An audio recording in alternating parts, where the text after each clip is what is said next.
Greetings and welcome to Sexy Voices of Hollywood with your hosts Robert Taylor and Yayoi Winfrey. Every other week on this show we'll present another sexy voice of Hollywood. This week's guest is Damon Whitaker. Besides having a sexy Hollywood voice, Damon is also an accomplished actor who has appeared in numerous films, and he's a producer with a slate of projects.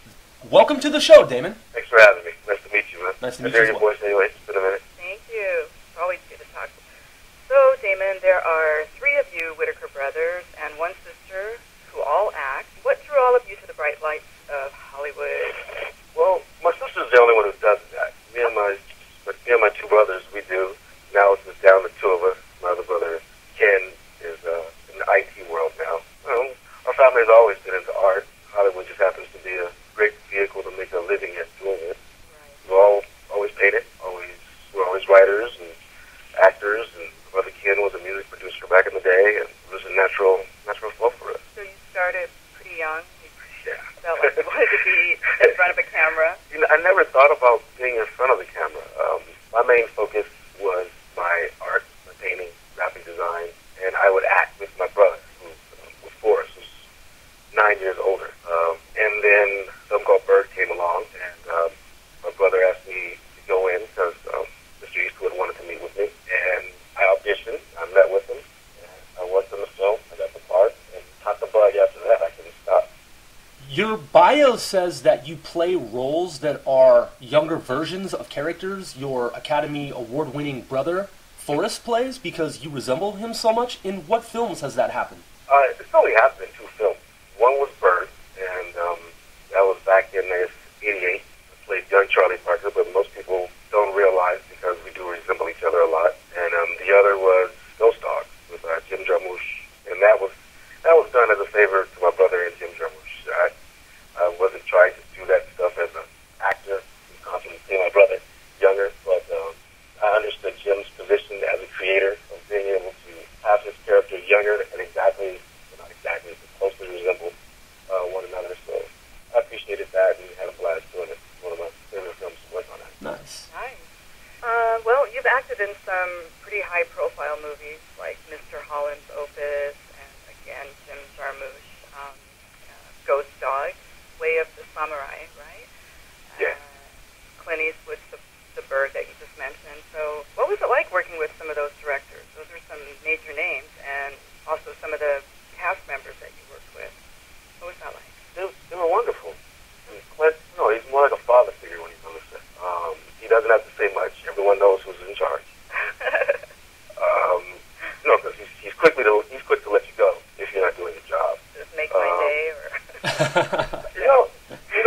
I guess in a way you could say that, but it's like, I think his attitude is, I hired you for a job. We are professionals. Come in and do your job. If that's out of your capabilities, I'll see you later. I'll hire someone who can do it. And he doesn't take many takes. One or two takes, he's done. Wow. He doesn't try and capture lightning in a bottle. If it happens, it happens. And he's a great person, which makes it all easy. Jim Jarmusch is a little different. He's a bit more eccentric than Clint, but an interesting guy, nonetheless, and a really nice man as well, and a heck of a storyteller. right. And, well worked with. I just really enjoyed working with. You mentioned Mr. Holland's Opus. Working with Richard Dreyfuss was a blast. Really, what was he like? He's a very kind person. He doesn't have to do nor say much, but he exudes his talent. When he's there, his presence itself, whether he's doing it subtly or over the top, but always gracefully and always very, very powerful. And a really, really nice person. I've been blessed. I've worked with some really nice people. Some, a little eccentric as artists go, but perfectionists in their craft and kind and generous. I've worked with some a-holes too, but they're No. No, I'll let them live in their a-holeness by themselves. But I've been blessed. Well, one of my favorite directors I worked with was Darren Aronofsky, though. Oh. And that was a grueling experience because we didn't have a budget. This was before he did Pie or Requiem for a Dream or The Restaurant or any of that stuff. And that was a heck of an experience. He's extremely talented. Wow. Tell us about your interest in sports. What are some of the projects you're working on now involving athletics? Well, I have a show out. I have to be a little careful here.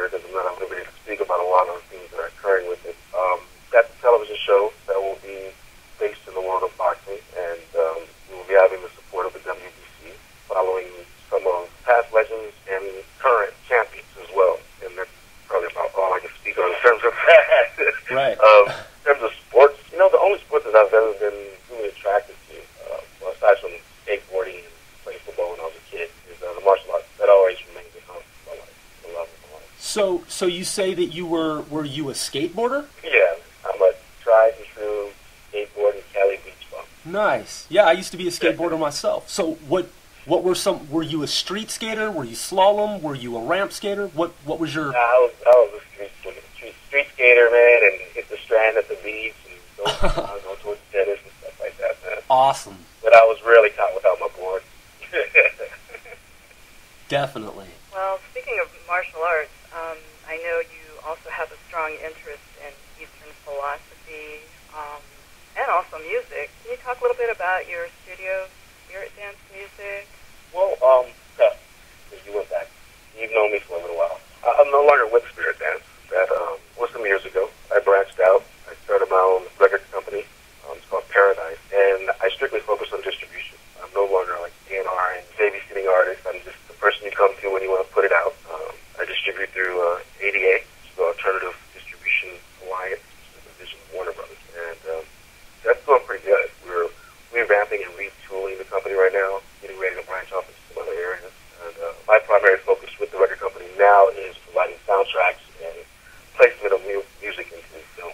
And is that music mostly, would you call it like spiritual type of music, or what genre? It's spiritual only in the respect that it moves me. And I listen to everything from opera to death metal. I just like the music.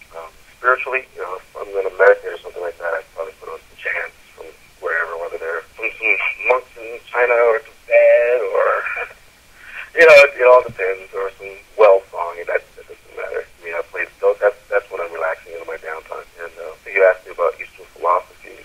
I guess that's one of the guiding principles of my life. I was brought up as a Christian, but if I would be considered more of a Taoist or Buddhist. My most sacred text to me is the Tao Te Ching by Lao Tzu. That is a very sacred tome to me, and I read it constantly, at least 2-3 times a year. I make sure I go through it. But didn't he have a female problem? Was he sort of like anti-woman sort of thing? Well, this thing, I don't know. I wasn't around during those presentation era, so I have this teaching. I don't know. I would imagine during that era, women didn't have a very strong place in society. We were just getting back that. There was a period in history when that did exist, but it's been overshadowed by male-dominated society. But things are gradually shifting. God willing, to continue to shift even further. Did you have some words of wisdom for us, for everybody listening today? God, words of wisdom? Yeah. I don't know. Your own. Something that gets you through on a daily basis. Yeah. Okay, there's quite a few of those. Okay. Here's one. Rest if you must, but don't give up. I like it. Love it. Yes. Definitely inspirational. Cool.